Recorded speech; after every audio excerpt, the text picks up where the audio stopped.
Hi, and thank you for joining us for Evaluate Vantage's second Catalyst podcast. My name is Jo Fagg, and I'm the content manager for the Vantage team. Today, I'm joined by Amy Brown. Hi there. Deputy Editor of Vantage, and we're going to be talking about what we see as a catalyst for the pharma and biotech market for the last couple months of the year. We're sure you're familiar with Vantage, but if you're not, you can subscribe to our daily email alert so you'll receive our take on the latest news about the pharma, biotech and medtech worlds using Evaluate Pharma's data to add further context. So since we released our fourth quarter Catalyst stories, there's been a number of trial readouts already. So Merck's pulmonary arterial hypertension project, Intercept, had a pivotal trial hit, and Merck is actually expected to file that soon, and it's saying it is the first disease-modifying therapy. Also for Relmada, its oral NMDA receptor blocker, REL-1017, actually failed its monotherapy trial. That was in depression, and that doesn't bode well for its two upcoming adjunctive studies that are due to report before the end of the year. So looking at some of the big news left for 2022, Alzheimer's is still very much the hot topic. Amy, what data have we seen already, and what is coming up in the space? Alzheimer's is certainly the big kind of issue for the sector, and I think that's going to be true next year as well. I don't think that's going to change much. But we have coming up the big readouts for lecanemab, which that's already been top-lined as positive. I think we talked about that on our last podcast. We're still waiting for Roche's gantenerumab. They're going to top-line that before CTAD. That's the big conference at the end of November, right at the end. Both of those are going to be there in all their glory, and that will be. That's going to be massive for the sector. How well we're going to see the actual benefit that these two amyloid beta mAbs have generated. We've also got at CTAD the head-to-head trial that Biogen conducted with Aduhelm. That Lilly conducted of donanemab, their mAb, head-to-head against Aduhelm.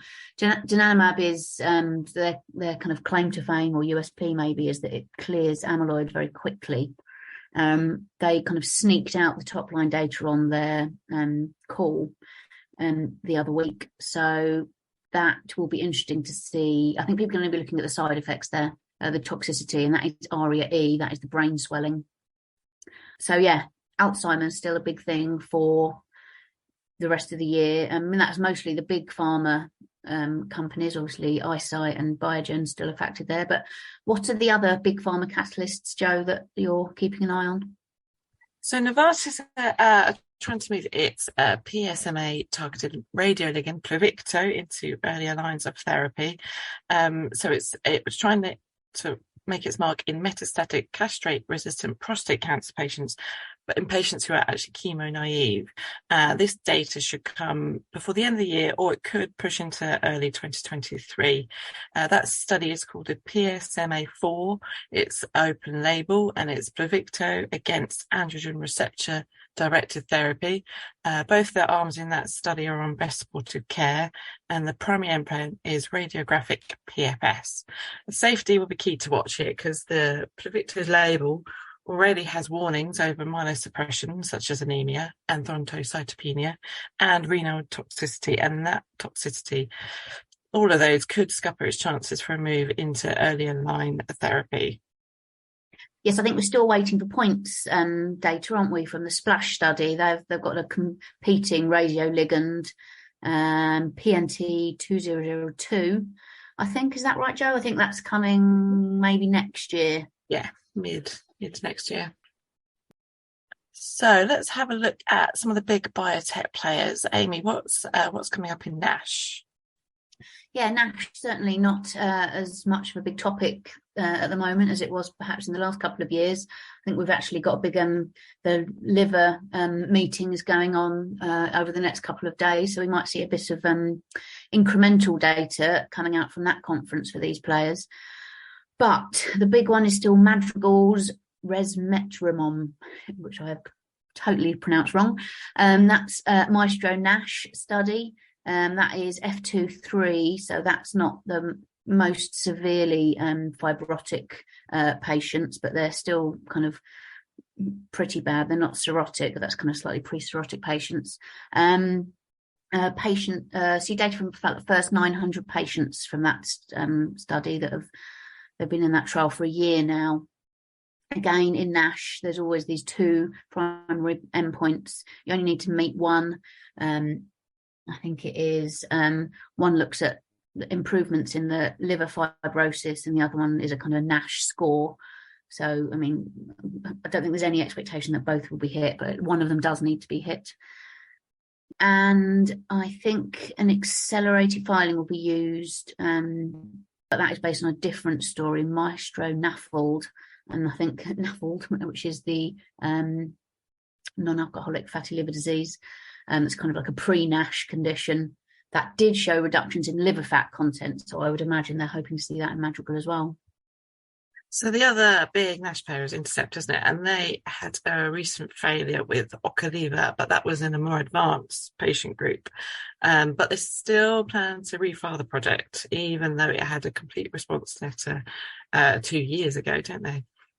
Yeah, I mean, they're still trying to refile this project. It's not really a project now. It is actually a drug, because it obviously is on the market for that's the slightly smaller condition. But again, it's a very controversial project. I mean, it did meet one of its co-primary endpoints, the fibrosis improvement, but only at a higher dose. I mean, this is a kind of toxic drug. It makes people incredibly itchy, or pruritus as we call it. So I think, I mean, they've set up, you could probably call that a fairly low bar for people like Madrigal to beat. So looking at another liver condition, it's called alpha-1 antitrypsin deficiency. That's a genetic disorder. And we've got some data coming up from Arrowhead and Takeda. That disorder causes progressive liver damage. And in rare cases, patients actually need a liver transplant. And it's characterized by a buildup of a protein called AAT. So Arrowhead and Takeda have got an RNAi project called Fagg, and that is designed to reduce the hepatic production of that mutant protein. The phase 2 Sequoia study is due to read out. The primary there is the change from baseline in that mutant protein at 16 weeks. And they've had backing from an open label study. And they've also got a pivotal phase 3 on track to start soon. Yeah, it's quite an interesting space, this, isn't it? There's always gets a lot of attention from investors. I think Vertex has tried and failed, but I think they've recently said that they're going to put a new wave of their kind of like small molecule approach to this back into the clinic. But I think there's some other slightly more advanced competitors, isn't there? Yeah, so we've got Alnylam and its partner Novo Nordisk. They've also got an RNAi therapy in development, and that's called belcesiran. That actually showed a mean reduction in mutant protein of 77%. That was after a single dose in phase 1. So analysts actually think that the repeat dosing of that could deepen that knockdown, and that's got its own phase 2 study recruiting. So looking at that number, that's what Arrowhead and Takeda have got to kind of meet in their upcoming Sequoia study. Yes, I would imagine there's a lot of investors keeping an eye on that one. Okay, so the last big biotech on the catalyst on our list that we were going to talk about was Ascendis. They are going after younger children in achondroplasia. I think BioMarin's already on the market here, which is children aged 5 and over, but they've struggled in the much younger children to show really the kind of growth assistance that everybody is trying to show here. Ascendis' Accomplish study is the one we're waiting for. That enrolled children between 2 and 10. Primary endpoint is safety and annualized height velocity at 1 year. Analysts at Evercore ISI are expecting this younger group to actually experience more improvements, because they're actually growing much more rapidly and have larger deficits than kind of against normal stature. So that will be a big one for that, for Ascendis. Okay, so that's it from us. You can check out these catalysts and many more. We've got some big old tables in the Q4 Catalyst stories, and they're on our website, which is evaluate.com/vantage. So thanks for listening, and don't forget to sign up to our daily email alert.